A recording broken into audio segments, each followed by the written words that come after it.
Federation of press ক্লাবের সর্বভারতীয় সহ সভাপতি হিসেবে দায়িত্ব গ্রহণের পর প্রথমবারের মতো রাজ্যে ফিরলেন আগরতলা প্রেস ক্লাবের সভাপতি তথা ত্রিপুরা ইলেকট্রনিক মিডিয়া সোসাইটির সভাপতি প্রণব সরকার। তার এই নতুন দায়িত্ব গ্রহণকে ঘিরে রাজ্যের সাংবাদিক মহলে উৎসাহ ও আনন্দের পরিবেশ সৃষ্টি হয়েছে। সোমবার আগরতলার বিমানবন্দরে পৌঁছলে ত্রিপুরা ইলেকট্রনিক মিডিয়া সোসাইটির পক্ষ থেকে তাকে উষ্ণ সংবর্ধনা জানানো হয়। আগরতলা বিমানবন্দরে তাকে ফুলের তোড়া দিয়ে শুভেচ্ছা অভিনন্দন জানান ত্রিপুরার ইলেকট্রনিক মিডিয়া সোসাইটির সদস্যরা।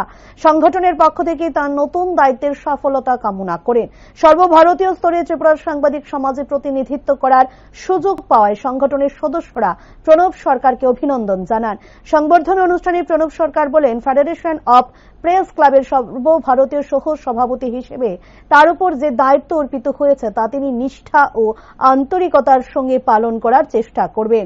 দেশের বিভিন্ন প্রান্তের সাংবাদিক ও প্রেস ক্লাবগুলির সঙ্গে সমন্বয় আরও শক্তিশালী করার পাশাপাশি সাংবাদিকদের বিভিন্ন সমস্যা, অধিকার, নিরাপত্তা এবং কল্যাণের বিষয়গুলিকে গুরুত্ব দিয়ে আগামী দিনে কাজ করার লক্ষ্য রয়েছে বলেও জানান প্রণব সরকার।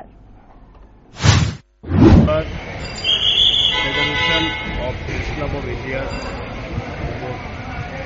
আনুষ্ঠানিক লঞ্চ হয়েছে হায়দ্রাবাদে। তো সেখানে আমাকে সহসভাপতি করা হয়েছে। দায়িত্ব আমাকে দেওয়া হয়েছে। আমাদের আগামী জানুয়ারি মাসে আমাদের নেক্সট যে গভর্নিং কাউন্সিল, এটা আমাদের জানুয়ারি মাসে আগরতলাতে হবে। আগরতলা ঠিক করেছে।